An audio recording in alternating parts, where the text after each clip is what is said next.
live stream is going right now. Oh, okay. I was gonna ask if you wanted Chinese for the... No, it's okay. Thank you, though.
Alright, there we go.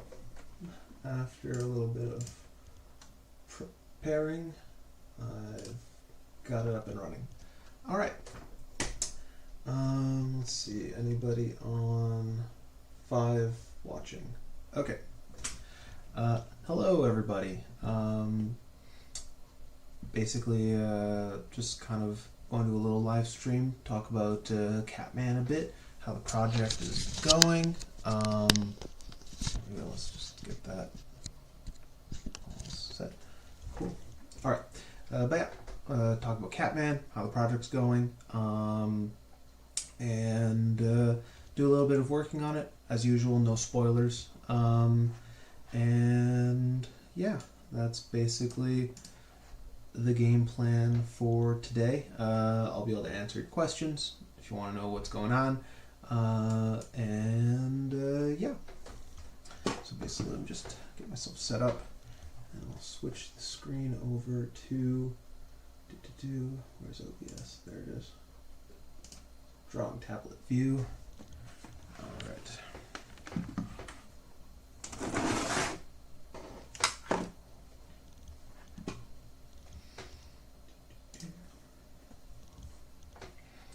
Yeah.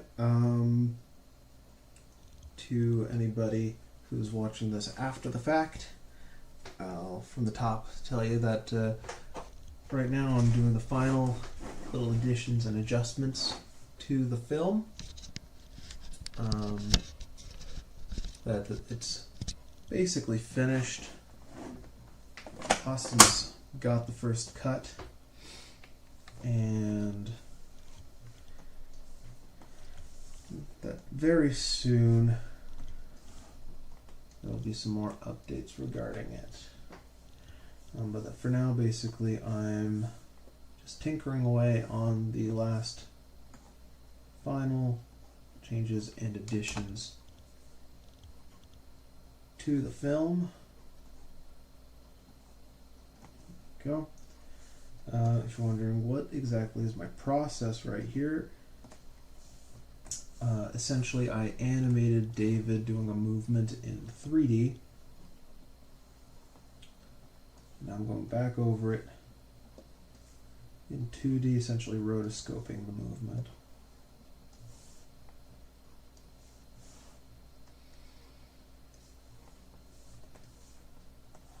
I'd say I did this for about 40% of the shots involving a character that I had a 3D model of, and like the other 60% were just kind of like either straight 3D renders or done purely in 2D. So that just once again, if you've got any questions, comments, be sure to write them in the comment section. I'll be sure to get to them.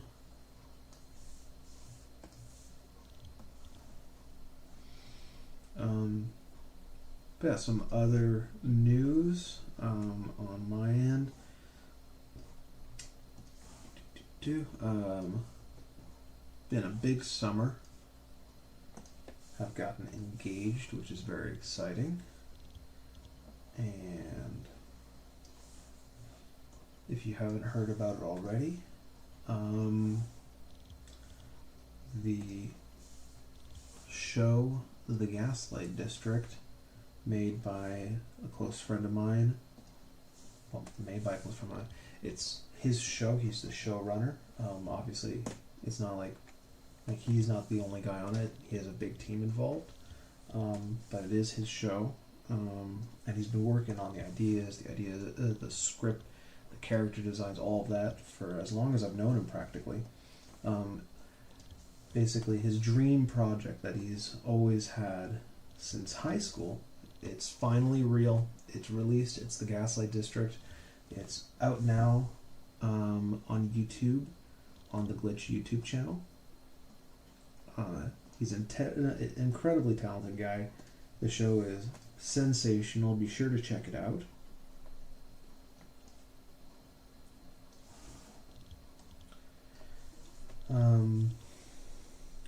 But yeah, so that was like a very big deal to finally see that out and about. Super excited. Real Boba Ghost says, super excited about the movie. I can't wait for it to drop. The whole project inspired me to drop my own personal animated project. Of my own. I too am also a 3D battle content creator. Well, awesome. I'm glad to hear that you were inspired to make your own stuff. That's very, very cool. I'm not too sure what a battle content creator is, but best of luck to you. It's always great to see people making their ideas into something real, learning the skills and animating and doing either 2D or 3D. I've seen some really awesome stop motion stuff lately, with little puppets and stuff. If you guys haven't seen the new Wallace and Gromit movie, I highly recommend it. Aardman Studios outdid themselves. I still think Curse of the Were-Rabbit is better. That movie is just perfect. But the new one, the name's escaping me, but it's oh yes, Vengeance Most Foul. It's really, really good. Very funny, and just beautifully animated. Highly recommend.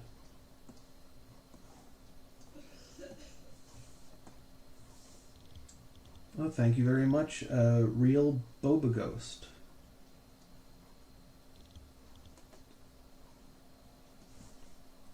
But yeah, no, I'm very proud of Catman. The movie is pretty much finished. Austin was very gracious in offering me extra time to fine-tune it whilst he works away on, the audio mix and on looking at potential distribution deals. Obviously, I can't really speak to the whole distribution situation because that's still being worked out. But suffice it to say, the wheels are slowly turning, and we are hopeful. Alright, and I'll do his face after. Let's just get... So, my process with this is typically the stuff where I'm like, okay, that's going to stay the same regardless, whether 3D or 2D. I just go over it, get it as a 1-for-1, and then afterwards... with stuff like, okay, I want to push his facial expression, whatever, I'll do it on a separate layer. I'll do a rough draft in blue and then do a few different passes, see what I like. But I know for a fact that, it's going to be David. I'm not going to do much stretch or squash with him or anything. So I'm just kind of going to do a 1-for-1.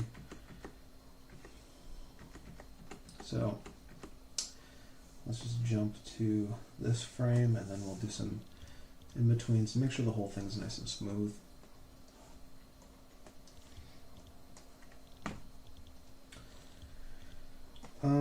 But yeah, other news, I'm finally building myself a new computer. Very exciting. I've never built a computer before. But basically it's been something I've been planning on doing for a long time now. And with Cat-Man coming to a close soon, I think it's the perfect time for me to be able to sit down and muck around and learn how to do it and make something just way more powerful, way stronger, and that'll give me the ability to, use all sorts of crazy tools that I'm not really able to use right now. Like, for instance, this computer is getting kind of old in the tooth, and the funds were allocated to build this new computer a little bit ago, but I didn't have the bandwidth to fully replace it yet. So I basically wiped this one and stripped it down so that it's able to make Cat-Man. But there was a few programs that I'm not able to use, like Photoshop doesn't run, and I can do I'm kind of limited with regards to how much I can do at once with this thing. But now, with Cat-Man almost done, there's the bandwidth to put in the time and, build this new computer. And I've got to say, I'm excited. I've bought the parts. They're in a giant pile to my right. And suffice it to say, I'm hyped. It'll be very nice. I'll finally be able to use Photoshop again. Although, to be honest, I'm considering stepping away from using Adobe entirely and just push to some Adobe alternatives. Like, I've been using Adobe products for a very long time now, since high school. But frankly, this whole AI thing where they're going to train their AI stuff off of your work, and there's not really anything you can do about it, just really rubs me the wrong way. So I'm looking for some alternatives to Adobe. That, and also I hate how expensive it is. I despise subscription-based software just as a concept. Like, it's just total bullshit. I should be able to buy it one time and then I should own it. I hate this whole thing of not being able to own things anymore. Like, this whole Nintendo Switch 2 thing pisses me off a bit. And it wasn't like I was going to buy a Nintendo Switch 2. I never intended to. But suffice it to say, this whole, even if you buy a cartridge, the game isn't even on the cartridge anymore. It's just a key, and you're just buying a license to it. And hell, you're not even buying the Switch 2. You're technically just owning a license to own the Switch 2. Forget it. Forget it. If I don't own it, I don't want it. It's why I canceled Spotify. Too expensive. I don't even own my own music anymore. Screw that. I buy it on vinyl now. That way I still support the artists. And if the artist is long dead, then I just download it off the internet or get it from a thrift store,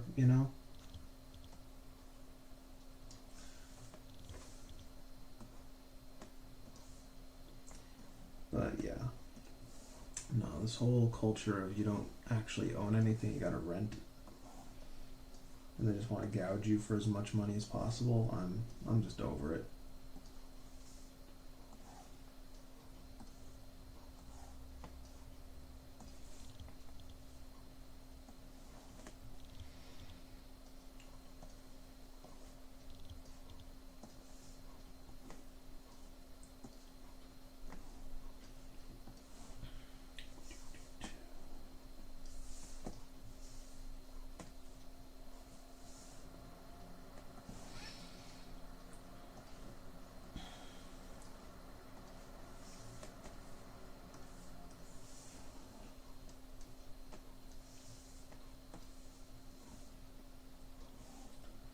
But yeah, if you guys have any recommendations for good Adobe replacements, I'm all ears. The number one thing I need to replace, frankly, is just Premiere. I haven't used Photoshop in forever. Doesn't really work on this computer anyway.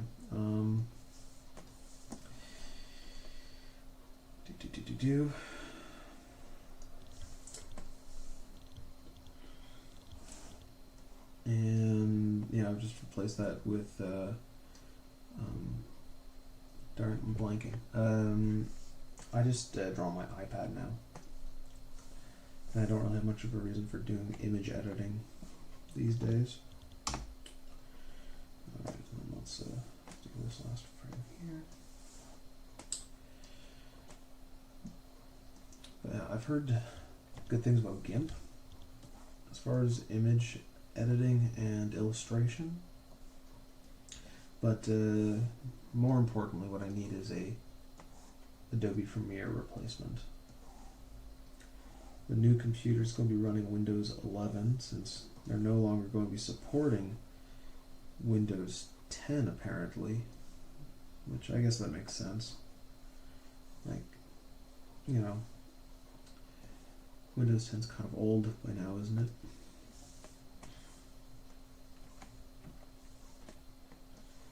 But yeah, so it's got to be able to run on Windows 11, whatever it is.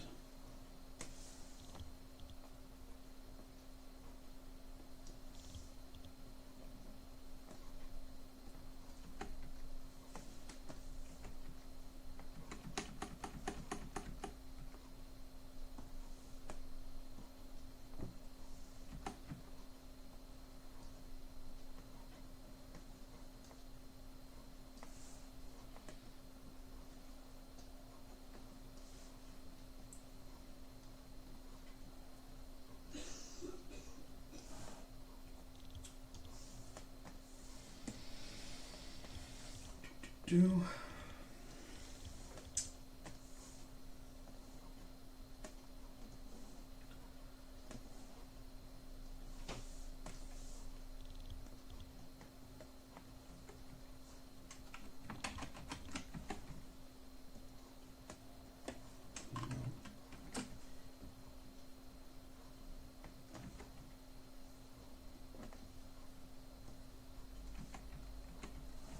that looks about right.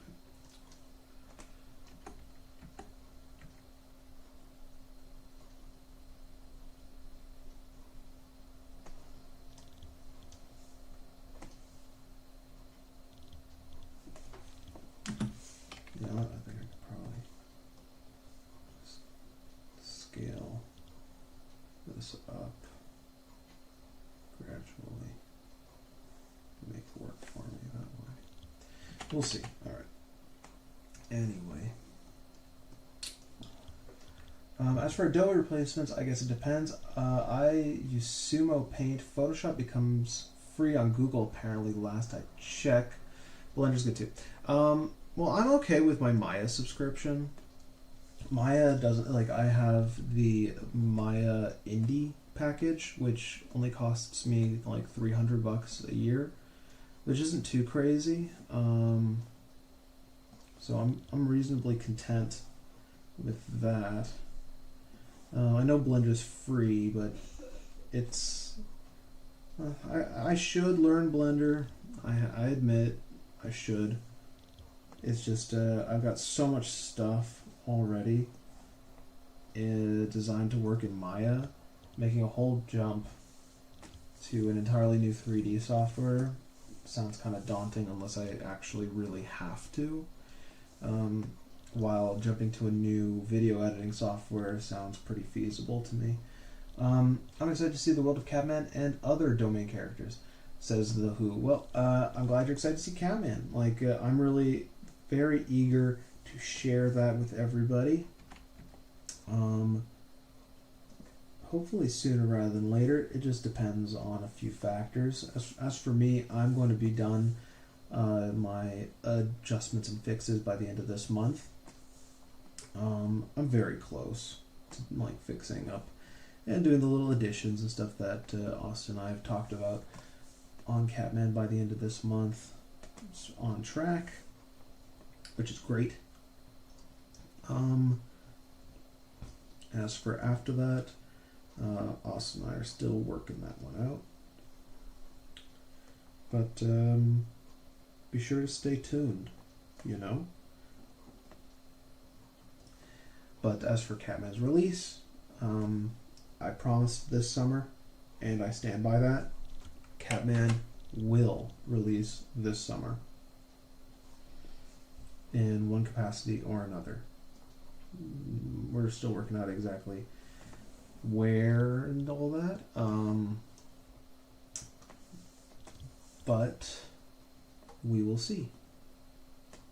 And obviously every single person who, backed the Kickstarter and stuff and helped make this a reality, they will obviously all get to see it.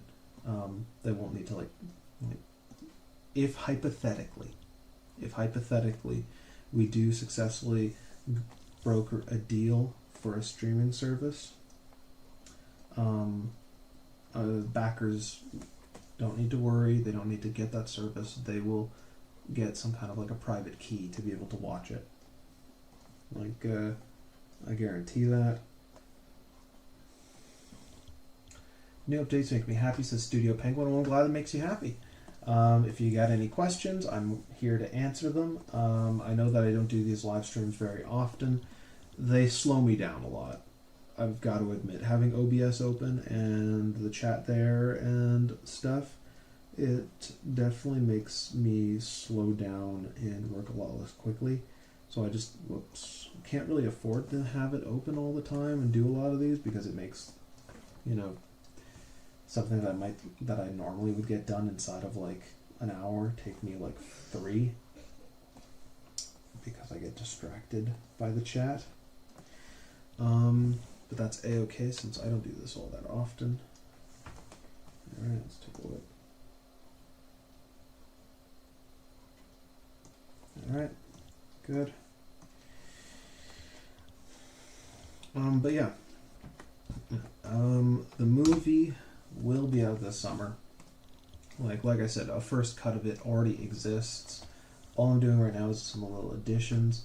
Basically, we looked at the sequence this is for, and Austin basically was like, hey, could we add David reacting to something that just happened? As its own separate little shot. And I was like, super, I can absolutely do that. And so here is that process. Basically, I 3D animated David turning. That didn't quite work out. And now I'm going back over it by hand to bring it into the style of the show. There are some things in the show that are fully 3D that I don't really draw back over because I'm happy with the render. For instance, the cars and any other mechanical things are always 3D. And occasionally characters are when they're kind of farther off camera. And I'm so happy with the 3D model for Cat-Man that for a big chunk of the movie, his body is 3D, but his face is 2D. But for characters like David, I feel like the 3D model doesn't really look 2D enough, so I always have to go back over it and redraw it. What software do I use?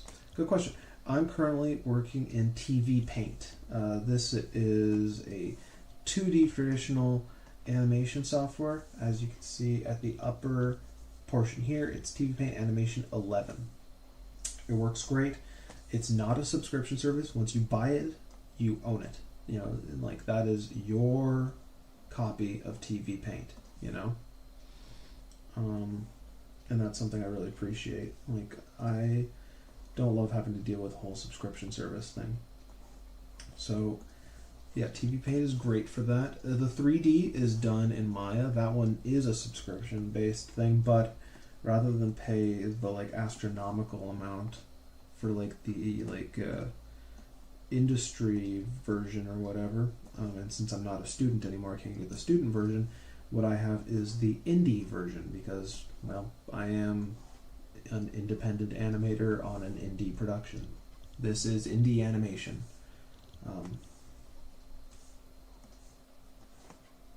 So, thankfully that makes things a bit cheaper.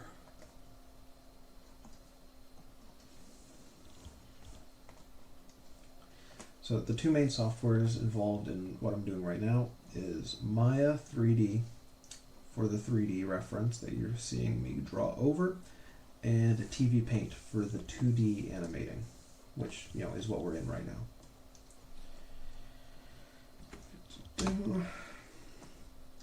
For compositing, on Catman, I've been using Adobe Premiere. I intend to move to something else soon because I don't like Adobe. Their products work fine, but I just don't like the company, so I'm going to look for an alternative. Aside from that, background painting and character design was by and large done in Procreate on iPad. If you have an iPad, I can't recommend it enough. It's awesome. Super intuitive. Great gesture controls. My only criticism is that it's very limiting in regards to how many layers you can have when you're working at a high resolution. So if you are on a professional project and they want you to make like a banner or something and they want it to be like this crazy high resolution, yeah, Procreate will not be able to do more than like one layer or something, and that's just really not a good work. Not a good way to work.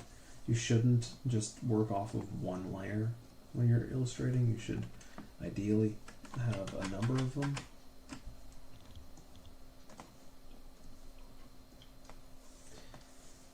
So that is one complaint I do have regarding Procreate, but it's not the end of the world. It's not a deal breaker for me. I don't work in like stupid high resolution most of the time. But it is something that I would say Photoshop has a leg up on it.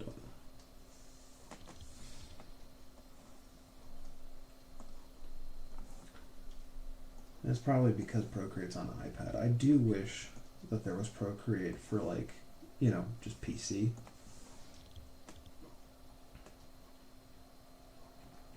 Because it's like such a quality program. And it's like a one-time buy, which, you know, for me is a big plus. What free 2D animation software do you recommend? Oh, I'm sorry, pal. I can't think of a single 2D software that's like free, that's like actually any good. And like, there's probably new ones since the last time I checked. But when I was a teenager, I so badly wanted a free 2D animation software because I didn't have the budget to afford like anything that was like hundreds of dollars or whatever, you know, which is just what software costs. And so, since I couldn't find anything, I just went ahead and I just animated on paper, and I would then scan it with my parents' printer / scanner that we had, and then I would just kind of load that into, like, I think it was iMovie at the time, and make it so that each scanned image lasted for like 1/12 of a second, and that's how I animated when I was a teenager. And then I saved up. And once I had enough money, then I got TV Paint. But as far as like free 2D animation software, it probably exists, but I don't know. Like 10 years ago when I was a teenager, I couldn't find anything, but 10 years is a long time. There's good odds that something new has come out since then, and that there's some half-decent free 2D animation software, but I've just not heard of it. Partially because I've not been looking for it, you know? Like, I haven't needed a free 2D animation software in a long time. But my recommendation is definitely TV Paint as far as paid ones. The only free animation software that I had back in the day was called a Pivot Stick Figure. It was a lot of fun. Really good for learning the fundamentals of animation. Not good for making like a pretty end product. If you want something that looks really good and polished, Pivot is not for you. But if you want something with very basic rigging animation, then Pivot's really good because you get to like toy around with some basic rig creation. Like, when I say basic, I really do mean basic. But it lets you kind of jump right into what animating is very fast. And I definitely spent a great many hours having fun with that.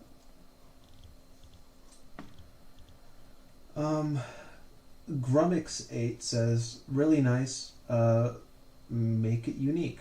You have a good style and you're good. When you make the story, I recommend against powerful enemies and like Batman use his intelligence to defeat them and make really nice stories. Well, thank you, Grummix. I don't write the story. I do have a little bit of a say in regards to the story, but it's more Austin's domain than mine. Like, I get to kind of read it and give my notes, and sometimes some adjustments are made based on that, and sometimes not, you know, because at the end of the day, Austin's the writer and I'm the animator, so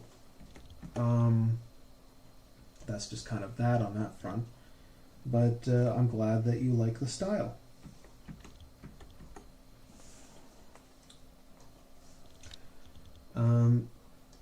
Studio Penguin says, I've used that before. I'm not entirely sure what you're referring to. Maybe it's Pivot. Yeah, no, it's fun. It's more like a toy than an actual like animation software. But if you want to just kind of work on like, you know, just kind of toying with stuff, that one's fun. But as far as like good 2D software and free, heck, if you find one, tell me, because like as much as I do enjoy TV Paint, like, you know, nothing's perfect.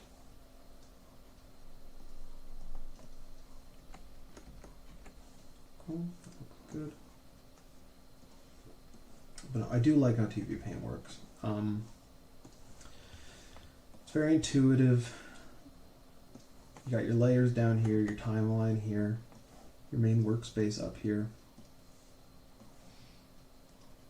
And that's basically that. It's all you really need. You know, you've got your onion skinning, so you can mess with how far forward or backward you want, how clear it is. You got all your colors. If you want some goofy brushes, you've got all of this to mess with. I don't really mess with those anymore. I used to, back when I would actually also paint my environments in TV Paint, which you can do if you want, but I'd recommend you do it outside of it. Like, I used to do it all in TV Paint because, like I said, like, I saved up, bought TV Paint, and that was all I had. Like, when I was making Star Wars fan films forever ago, they were made entirely in TV Paint and exported from TV Paint. Like, the backgrounds were painted in TV Paint. Like, all the compositing, all of it, like, it was like a 40-minute, no, wait, no, it was never that long, like a 10-minute long whole thing where the entire thing is in TV Paint with like a million layers and stuff. Like, it was a very bad workflow, but it worked for me at the time. Obviously, since then, now I have a much more sensible workflow where I use multiple programs for their respective strengths, and I also have multiple files for every shot, rather than just one big file for the entire 10-minute long thing, which is like just really not how you're supposed to make stuff. But I was learning.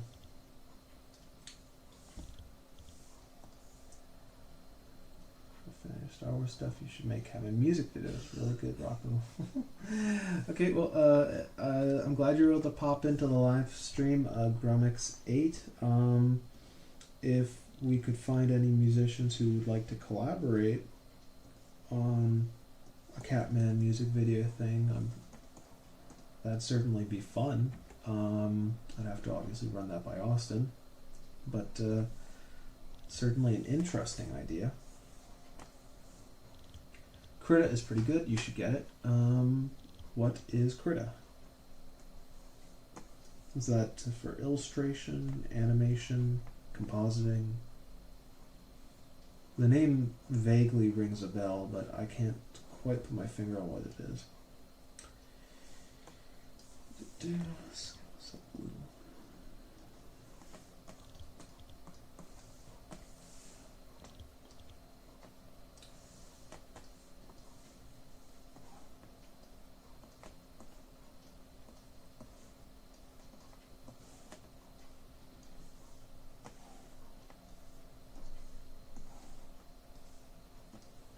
2D animation. Oh, okay. Well, I'll check it out.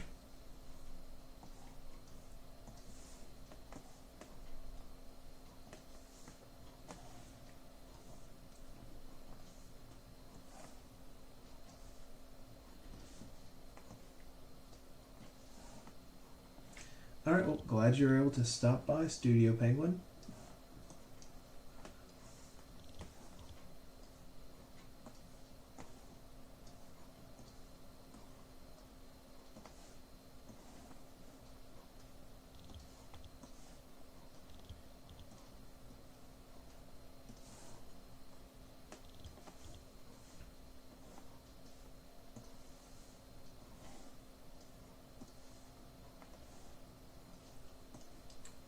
Now, there's definitely a piece of software I'm curious about. It's called Moho Animation. It's a rig-based animator, but you're able to create some really interesting rigs in it that almost pass as 2D. And that's something that definitely interests me, because as much as I do love the actual drawing element of 2D animation, I'm more than happy to work in 3D or in Puppet if it's able to accomplish a similar look. Because at the end of the day, that's what I'm going for. I'm going for a look, and ideally quality, smooth animation. So, and Moho appears to have successfully made something that lets you do that. So I'm definitely going to be looking into that. Alright. That's looking good. Let's hit save.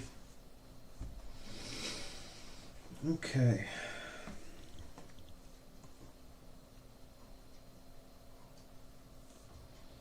Because the whole thing when played looks like this. So I'm going to need this to scale and kind of move and distort a little bit, which is doable. But first things first, I'm going to need to give him his expression. So let's do like a rough pass, and then we'll do like a clean pass.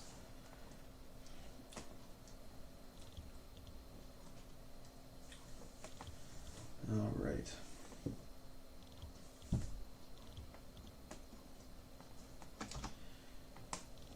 So his expression at the start needs to be like pretty serious.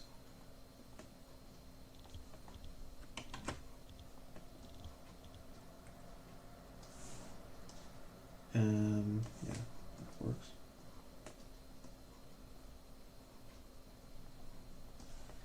And then I figure you should probably blink because he's turning.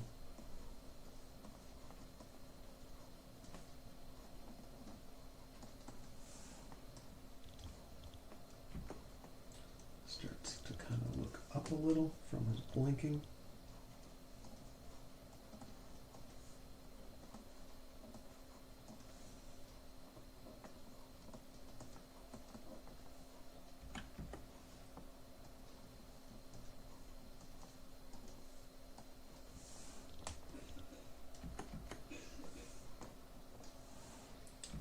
And then I'd say right around here, look of not necessarily shock, but some mild surprise. Have I been watching Andor? Heck yeah. Oh, so good. Don't spoil the last episode for me. I'm not quite done yet. Let's see.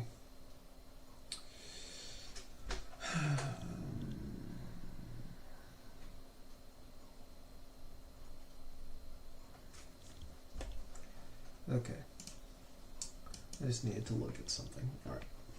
And yes, I've been watching Andor. It is freaking good. I've been enjoying it like crazy.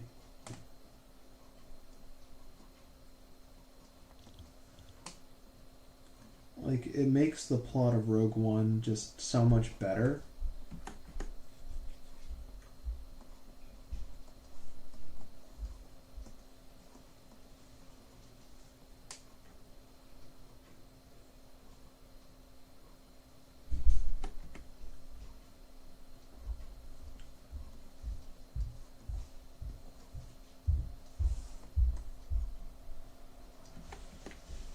Alright.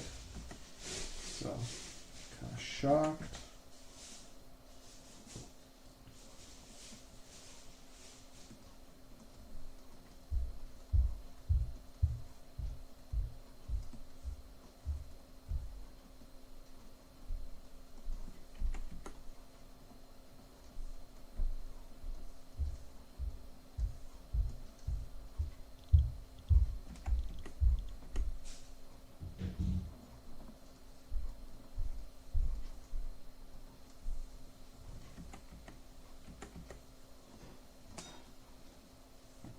when David hides his emotions and just kind of grimaces a little.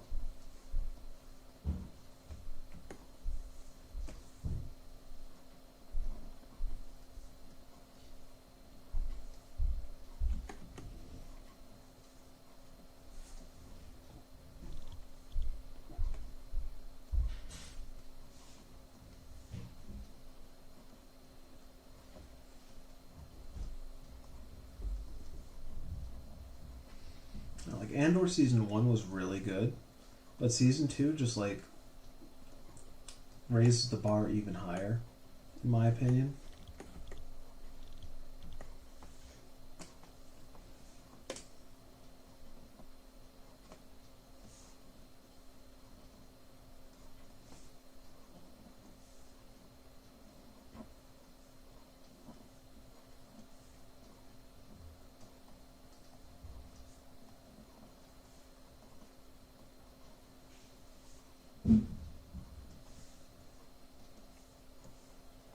Alright, let's see how that looks.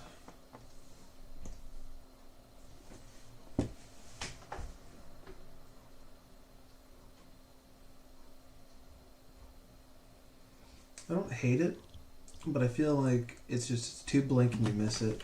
Like, turns his head, is shocked, and then very quickly. Like, I feel like at this pacing, it works, but it happens too fast.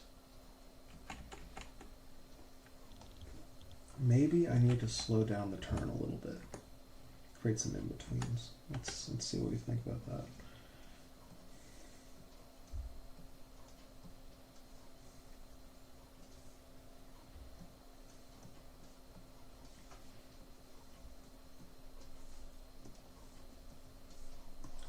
I'll have to draw some in-betweens to make it all work, but...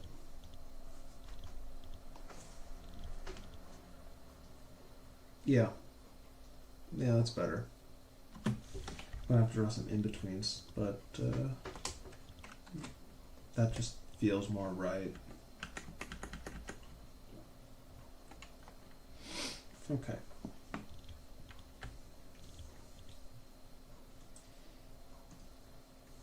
So I need to create one here, here, and here.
I'm very eager to be able to share the finished movie with all of you guys. A lot of time and effort has gone into making it happen. And I think that I think you guys are going to enjoy it.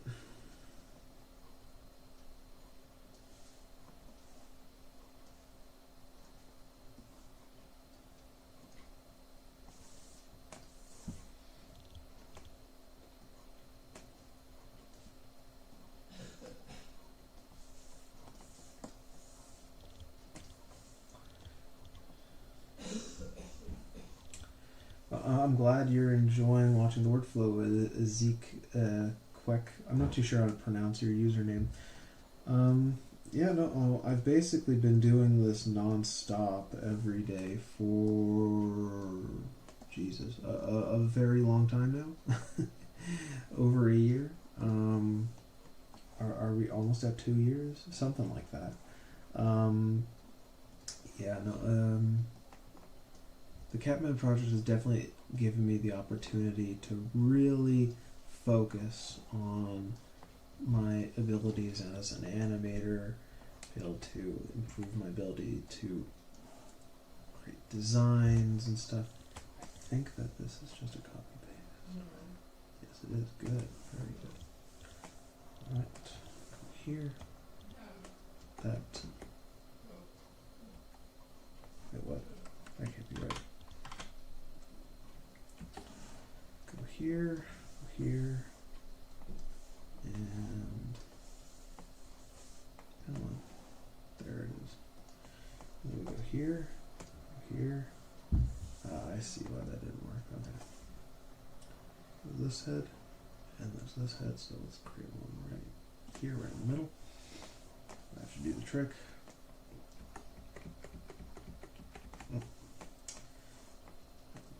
Splotch right there. Alright. One of the things that makes me so glad. Okay, let's see. One of the things that makes me so glad about it is getting rid of the shooting inaccuracy trope.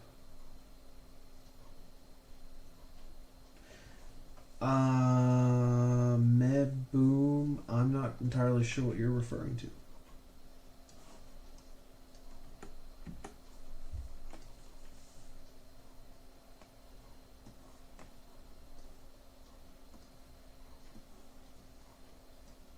Are you like saying in like an Andor the stormtroopers are actually able to aim? Like, I guess. I don't know. Can't say that was something I was really thinking much about while watching it. But I guess you could say it definitely emphasizes the threat of the Empire.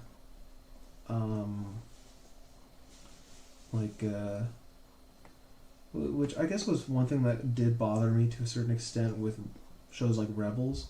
Like in the Clone Wars TV show, you really felt that the war felt real in the context of the storytelling and all that, you know? Like it felt pretty grounded, except for the handful of episodes that occasionally were like really weirdly a little bit light. But in Rebels I feel as though it never really, it always felt kind of like a kid's show to me. And Andor just really hammers home, like, you know, a real sense of like the dangers of like fascism and of this kind of like totalitarian mentality, which I think is very astute in today's world.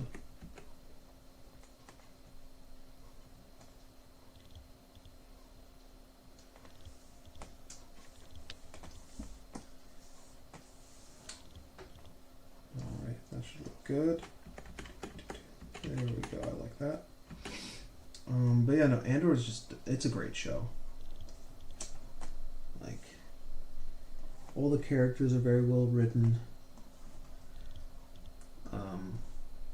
Like, the story as a whole just, like, it doesn't really have any lulls. I'd say the pacing is great. Like, you know, the themes are on point. Like, the message is, like, really important, I'd say, these days. Like, of course there's going to be people where the message of the whole thing goes completely over their heads, which is a shame, but I'd say, like, you know, hopefully some of it sticks.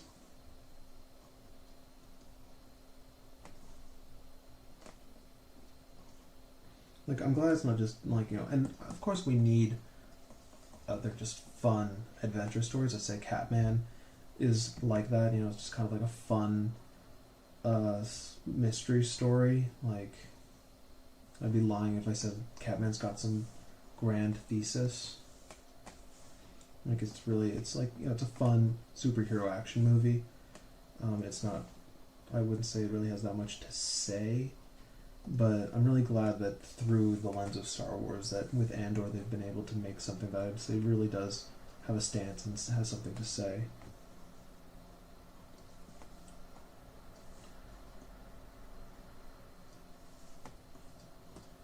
Yeah. It's good to have all kinds of stories out there. Like I'm more than happy to make something that's like kind of an escapist adventure mystery story with Catman, but like with Andor, I think it was really nice to see like Star Wars taking on something. Yeah, exactly. Andor really does show how dangerous the Empire is. Because like I've seen some internet people try to like say, oh, Andor, like the Empire's not that bad, like kind of like, you know, like Alderaan deserved it type mentality, which is just craziness. Like, like people like that, in my opinion, completely misunderstand the entire point of Star Wars. Just, you know, as a property. It's like the same kind of people that like watch Star Trek and then get mad if there's something that they consider quote unquote woke in Star Trek. I'm like, my dude, if you're getting mad about woke in Star Trek, then you don't even understand the point of Star Trek. People that get mad about war being presented as brutal and like, you know, like against a like and be like people who don't get like Star Wars showing war being brutal and being anti-fascist are completely missing the point of Star Wars. In the same way that people that think Star Trek is getting woke don't understand the point of Star Trek. But yeah, all right. Let's see. Oh, good. That looks great. That looks good. Very nice.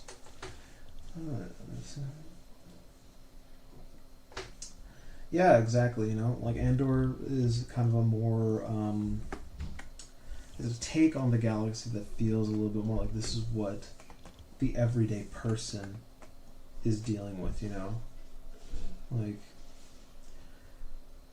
because like for example, in Skeleton Crew, something I really like. Some people whined about this, but I really liked it was that we got to see suburbs in Star Wars. You know.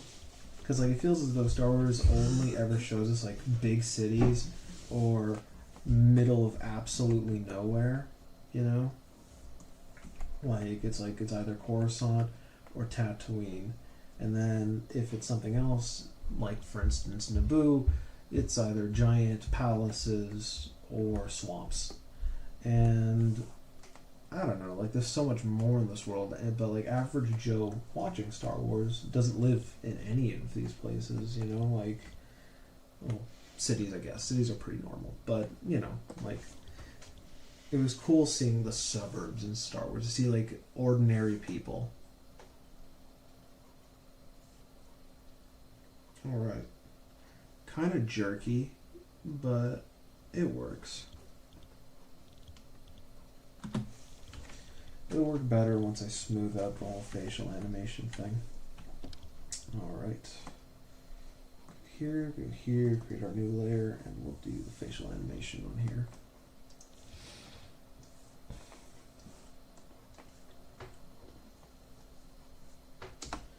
Brush is too thick. There we go.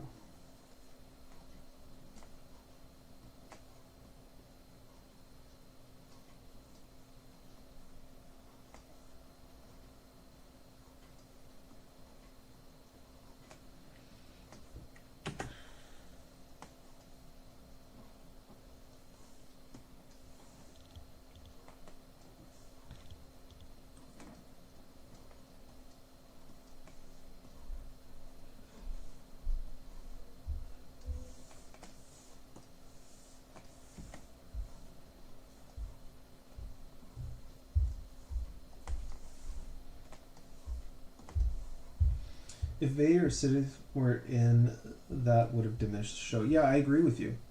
No, I'm glad that we only ever hear about like the Emperor, but we don't see him.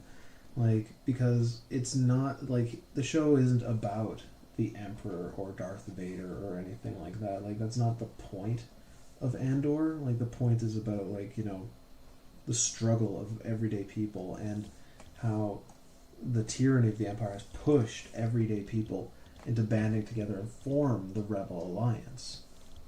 Like, that's the point of it, Like, the Rebel Alliance, it exists out of necessity.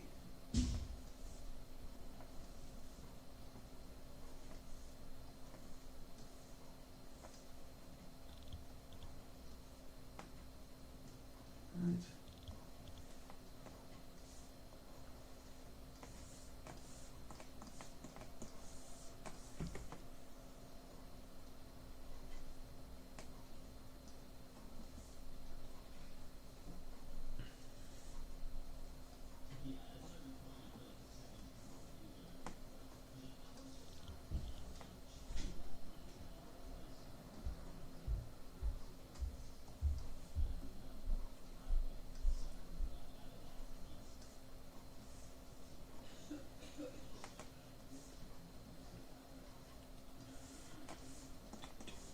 Right.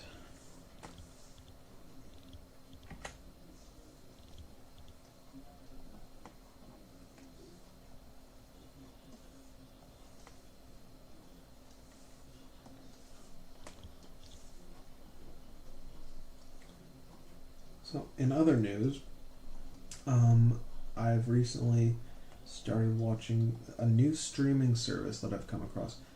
I know I mentioned earlier I do not care for subscription services and stuff, but this is kind of different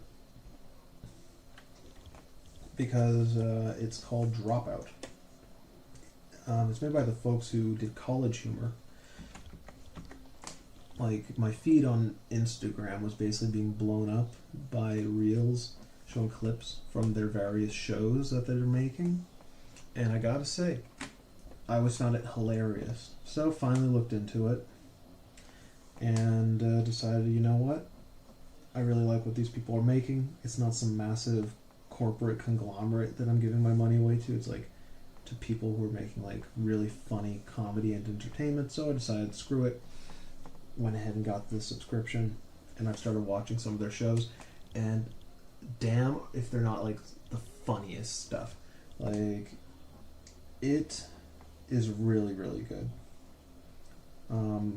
Their Dimension 20, their like Dungeons and Dragons series, I'm almost done their first campaign, which is essentially Dungeons and Dragons meets like 1950s suburban kind of like a teenage coming of age story, which is like such a funny crossover of ideas, because I would have never thought to combine those things, honestly, and it just works. It works so well. Like, it's all comedians and professional improv people playing a game of like improvisation. Like, it's super good. It's very, very entertaining, and like the campaign is so well written. I'm super invested. Yeah, it's a little jerky, but I've put too many minutes into making this for me to undo it. Let's see. Using human villains instead of even Sith Lords can't be everywhere at the same time. Because even Sith Lords can't be everywhere at the same time. It's interesting the Empire's military handle things themselves, so they don't always need a Sith's help. Yeah, I agree with you. That was definitely something I didn't love about Kenobi. Like, I feel as though like that show was carried by Ewan McGregor and like Hayden Christensen, like returning to their roles. I think they were awesome, and like the actress who played the Inquisitor, she was a good actor, but the story about the Inquisitor just didn't really work for me. I feel as though it didn't hit. It felt like two different shows kind of clashing. Like, there's this whole very grounded Kenobi dealing with like his PTSD from the war and the reality of living under the oppressive imperial rule, and Anakin who like is realizing that his old master is still alive and wants to track him down, and all of these dynamics are very interesting. They feel like it's really kind of like it's great. And then you've got this like complete other thing about this like just Inquisitor and her like position inside of the Inquisitorius, I think it's called. I might be wrong on that one. And the like little internal politics with these different like not Siths, because Inquisitors aren't Siths, but like kind of like very petty stuff, and it's just kind of like I don't know. Like the plot lines with her just didn't really feel like they were fleshed out, or like it didn't feel like it worked for the show. Maybe some entirely separate show involving her and like ultimately the big reveal that she wants to murder Vader at the end, that could have been really cool. But if it was its own thing, because I feel as though the whole audience just wanted like, okay, cut back to Kenobi and what's going on with him and like young Leia and all that stuff. Like that was great. I was enjoying the heck out of that. And whether she came on screen, I was like, okay, but I don't want to watch the other thing, because it felt like her story just felt kind of half baked to me. I don't know, like maybe I feel like she could have like I think that if her story was given more time and wasn't up against something that I feel as though so many people, including myself, are far more invested in. Like, it's kind of like when in Book of Boba Fett, Mando shows up. By this point, like, I love Mando. He's like one of my favorite Star Wars characters. And like, I love those episodes of Book of Boba Fett that are honestly just episodes of Mando in Boba Fett's show. But like, those shouldn't be there. Those should have just been the opening to season 3 of Mandalorian. They shouldn't have been in Boba Fett, because it completely sidetracked, at least for me, my attention from Boba Fett, and I think the audiences, for like 3 whole episodes. We're not dealing with Boba Fett anymore, we're dealing with Mando, and it just, because I'm already very invested in Mando's story, but this is season 1 of Boba Fett. In the same way that in Kenobi, everyone's already very invested in Obi-Wan Kenobi and Anakin and all that, and Leia, because we already know them. So this new character, the Inquisitor, no one's really that invested, because that's just kind of like, we just want to watch the thing that we're already invested in. So, like, I feel as though they should have definitely not put Mando in Kenobi, not put Mando in Boba Fett's show, kept that separate. And I feel as though this whole thing with the Inquisitor lady, I feel like that could have been just separate from Kenobi, because if it was given the space of its own kind of show, like, it's an interesting period in Star Wars. It's an interesting idea, this like Inquisitor that wants to essentially assassinate her own boss. Like, that's a cool story. I just think it needed the space to be its own thing rather than be in the Kenobi show. That's my opinion. I know a lot of people want to cut the Kenobi show entirely. Look, I enjoyed it. I think McGregor's performance was stellar. I think Christensen's performance was stellar. I think that it's fine to add new fun stories, even if it's not the original canon. I really couldn't give less of a crap about canon. It's stories and it's about fun, I think, like, what?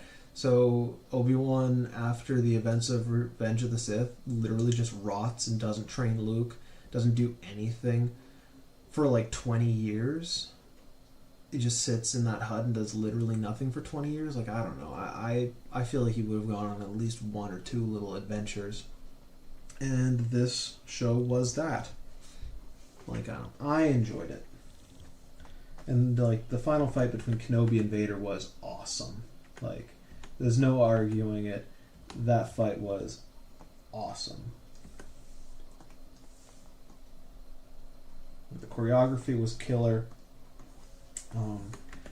The dialogue was really well written. Like, I really enjoyed it, personally.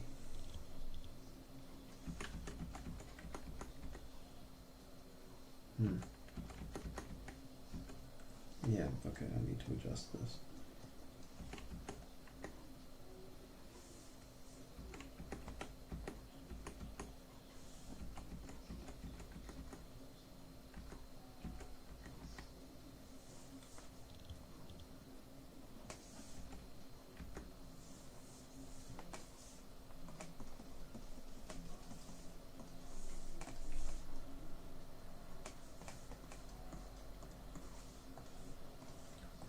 go. His eye is kind of off. Let's fix that. A lot of people want to hold the current new stuff to like, oh, but in Legends it was this. Oh, but the original thing was that. I think that's lame.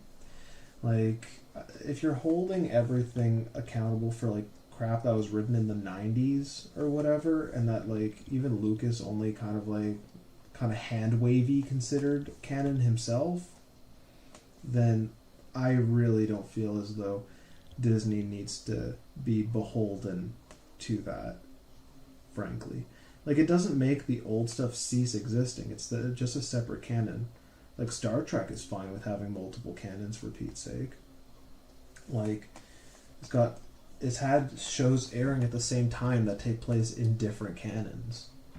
Because you can't tell me that Star Trek Strange New Worlds and Star Trek Picard take place in the same canonical universe. They just simply don't. In the same way that the 2009 movies by J.J. Abrams, those are not a part of the original canon or whatever. They literally explain it in the movies. They create a separate canon when original Spock goes back in time. You know? So they just accept that these are like different universes, as Marvel would put it.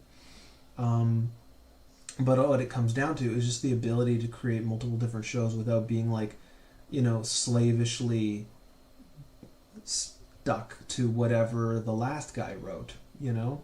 Like, this obsession that so many people have with sticking to canon and to all this stuff, like, I don't know. I think it's very limiting to storytellers, and I just don't think that it's fun anymore. Like, all of this, a lot of it anyway, comes from, like, people's obsession with the Marvel Cinematic Universe and how everything's got to all connect and nothing can contradict itself because it all takes place in the same universe. Like, I'm super over that. Like, for instance, Cat-Man here is a part of the, like, Super Zeroes series or whatever. You could call it a universe if you want. But I'm not stuck to any rules or anything set by Atlas or whatever. Like, Catman is its own thing. How, if it connects with the other stuff, is up to Austin, if he even wants to, you know? Like, we will see what the future holds for if there were to ever be a crossover or whatever.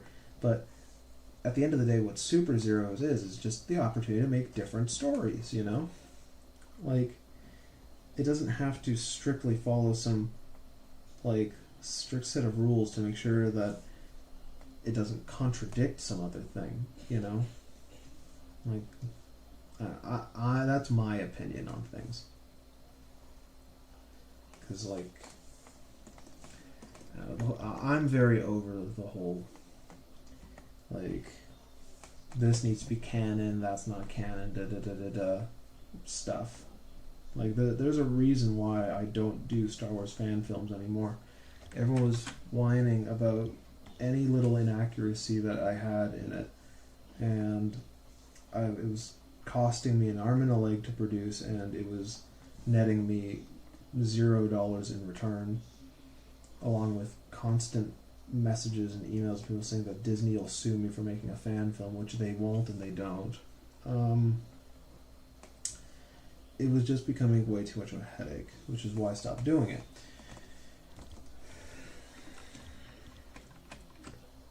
But yeah, no. I'm glad that Catman is just kind of its own new original thing. Like, yeah, it's an adaptation of something from a comic book from forever ago, but, like, it has so nothing to do with the original comic book. Like, the only thing it has to do with the comic book is, like, the name of the character, and that's basically it.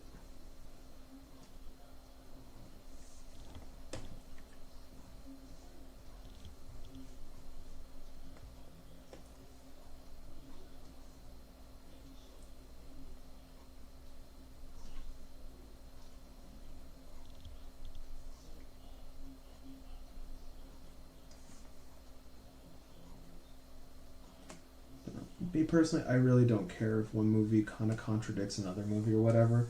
It's all about if that thing in and of itself is a fun and engaging story. Like, to me, that's all that matters.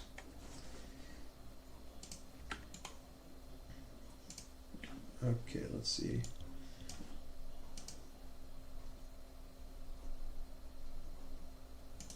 Yeah, that works. Okay, now I gotta color it in. Now this is something I really wish I could just automate. I hate having to hand color in stuff. It is a big old pain.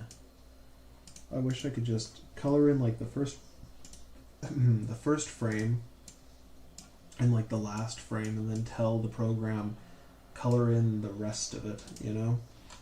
And then like even if it made some little mistakes, I'd then just, you know, make some adjustments. But yeah, no, I hate having to hand color in everything by hand. It sucks.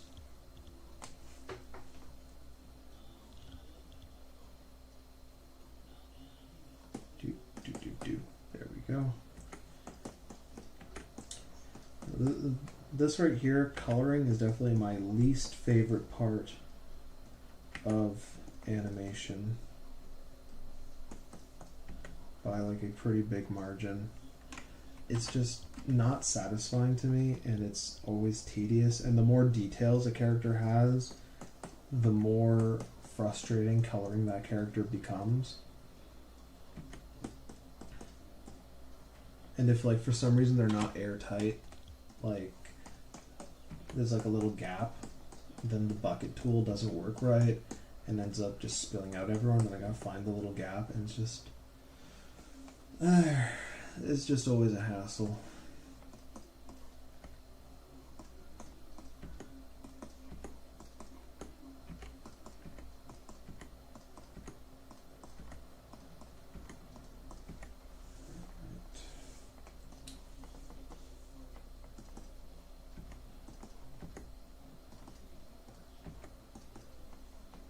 But yeah, I've rewatched the movie so many times, and I swear I get little coloring errors. Like, I'd say at least once per sequence.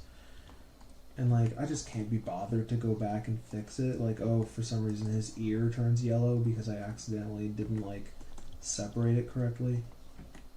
So those are the kind of little, like, mistakes that find their way into the final product sometimes. It's not like I don't see it. It's just that I can't be bothered to go back and fix it.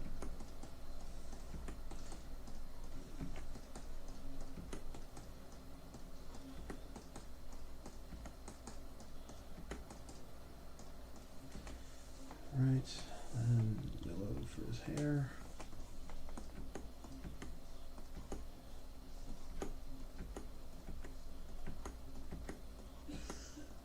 And then the white of his teeth.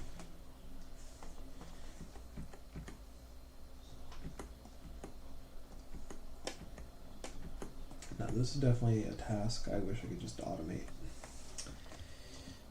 Alright, there we go. Boo, boo, boo. And save. Alright. Oof, that's a lot of messages. I don't know any explanation of something. When it comes to the fantasy genre, I would say half the things from reality are non-existent.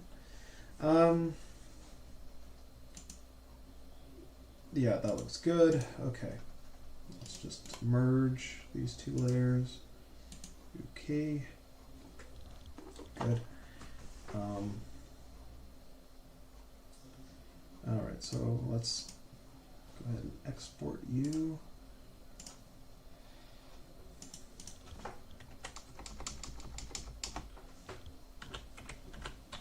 The background.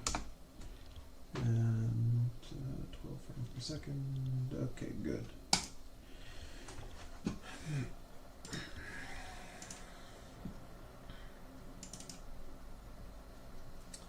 Cool.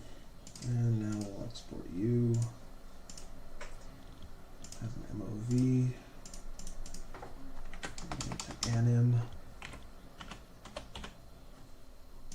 distorted. Okay.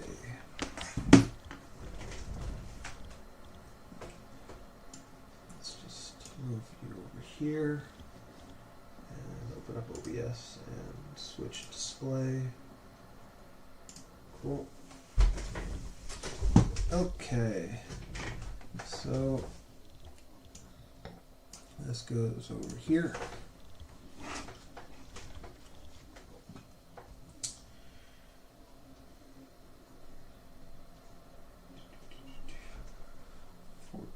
A.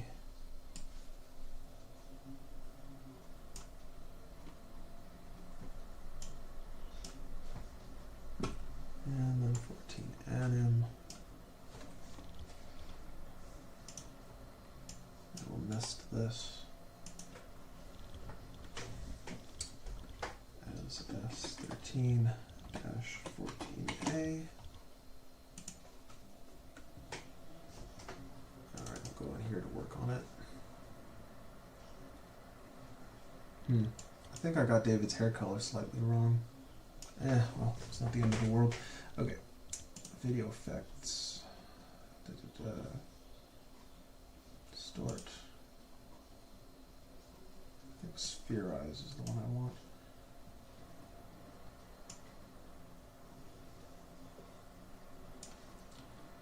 No, that's not quite it.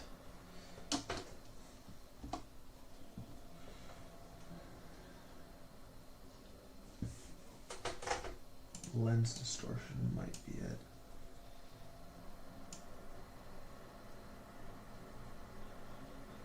Whoa, I don't want it at the front and the back, I just want it to be...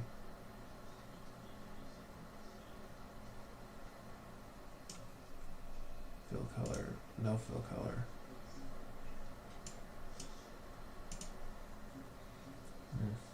Okay, well.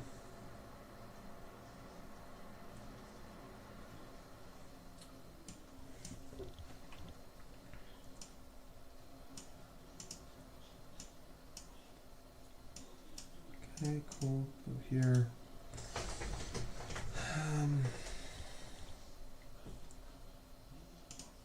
There we go. No fill. Good. That's better. Okay.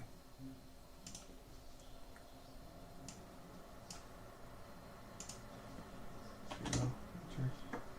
Position and scale.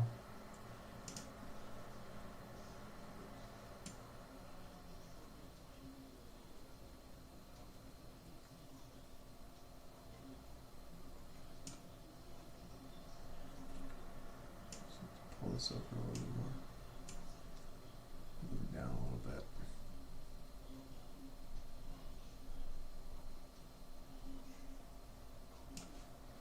Okay, let's see how this looks.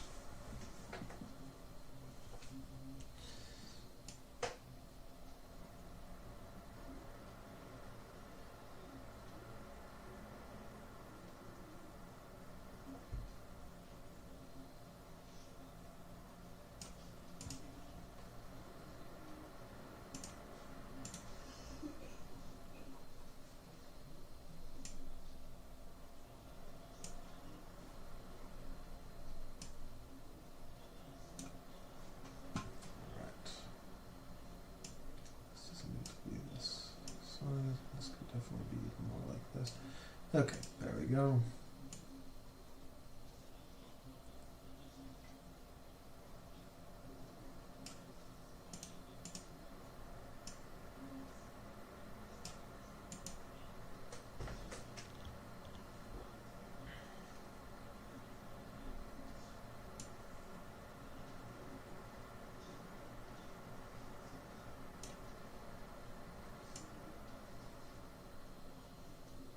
Let's pull this back. Okay, but it's stuck for some reason. That's weird. Okay. What the hell?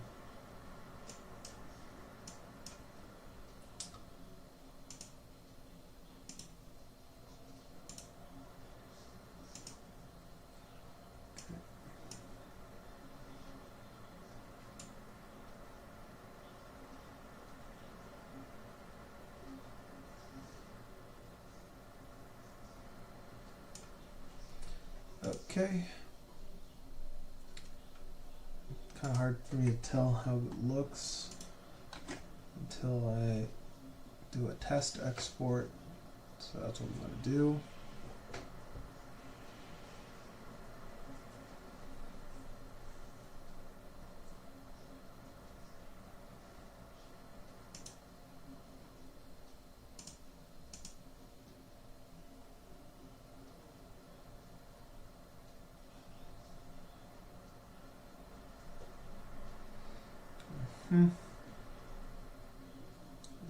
Alright.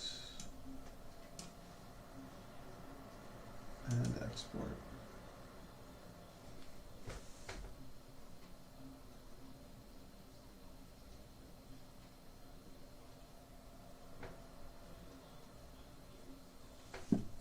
Just want to hit export. Export.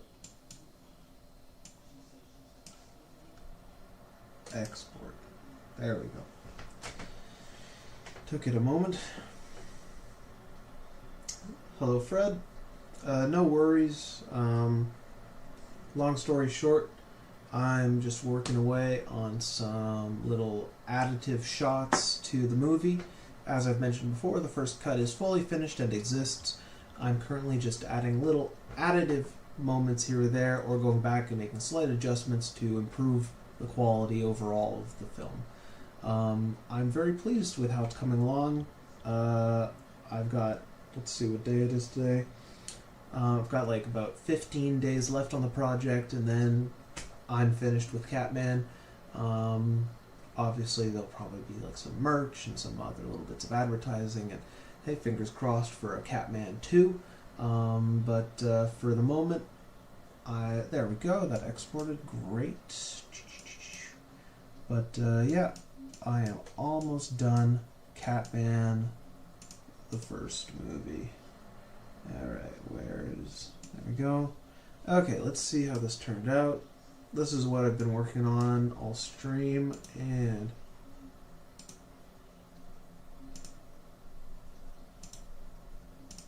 yeah, that looks good. I'm happy with that.